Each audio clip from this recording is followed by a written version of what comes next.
L'association Année-Lumière, qui se situe dans le 9e arrondissement de Lyon, est une structure qui accompagne les jeunes de 16 à 25 ans à construire leurs projets d'avenir. L'Année-Lumière est la première Hochschule de France. C'est un modèle qui existe depuis 175 ans au Danemark. Ce système propose aux jeunes à la fin du secondaire de prendre le temps de construire la suite de leur parcours. Après avoir travaillé pendant 2 ans avec ses collègues au Danemark, Claire Bleton-Martin a créé l'association Année-Lumière en 2019. Donc c'est un programme d'1 an ou de 5 mois et demi pour se poser des questions, pour explorer, pour découvrir, pour rencontrer et pour apprendre à prendre les bonnes décisions pour soi. Il y a d'abord des ateliers de découverte de soi, à la fois comment on fonctionne, mais aussi s'interroger sur ses valeurs, sur son rapport à l'argent, enfin plein de choses qui pèsent dans les choix d'orientation et où en même temps on se pose peu les questions. C'est vraiment toute la partie qui je suis, comment je fonctionne. Comment je peux aussi mieux fonctionner si mon projet c'est de continuer des études ou de reprendre des études ou une formation. La concentration, la mémorisation, la prise de notes. Et puis il y a aussi toute une série d'ateliers sur prendre soin de soi, dans la découverte de soi. Ensuite on travaille ce qu'on appelle les compétences transversales qui sont très demandées pour faire des études mais aussi par les employeurs. Donc nous on a gardé les 4 de l'OCDE. Créativité, sens critique orienté solution, communication, collaboration.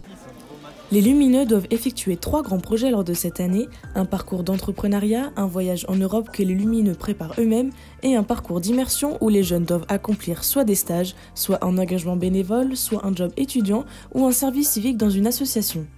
Ariane, 17 ans, a obtenu son bac en 2021 et a décidé de commencer l'Année-Lumière.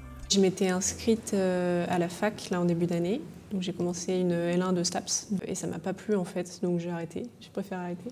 Et je suis tombée par hasard sur cette association et je me suis dit pourquoi pas essayer, j'ai rien à perdre. J'avais arrêté la fac, donc j'ai essayé, c'est parti. J'arrivais plus à apprendre, j'aimais plus ça.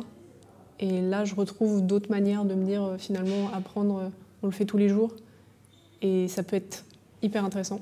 On a beaucoup d'ateliers de développement personnel et j'espère aussi repartir sur quelque chose d'autre l'année prochaine. Donc là, ce qui est génial avec cette association, c'est qu'on rencontre plein de gens qui viennent d'horizons hyper différents et c'est hyper enrichissant. C'est la 3e année que l'association ouvre ses portes et de plus en plus de jeunes intègrent cette Hochschule. Les jeunes ont plein de compétences et quand on leur donne, quand on les accompagne, ils arrivent très bien à prendre leur vie en main. Voilà, des fois ça demande un petit peu de temps, mais on n'est pas archi pressé en même temps. Voilà, donc le conseil c'est ne pas se décourager pour les jeunes quand on ne trouve pas tout de suite sa voie. Et puis ça prend un peu de temps que de se connaître, ça prend un peu de temps que d'explorer le monde. Et voilà, il faut être confiant, il faut être optimiste. C'est chouette de grandir, c'est chouette de travailler. Donc voilà, il faut être confiant dans ses capacités parce que chaque jeune a évidemment des compétences en lui.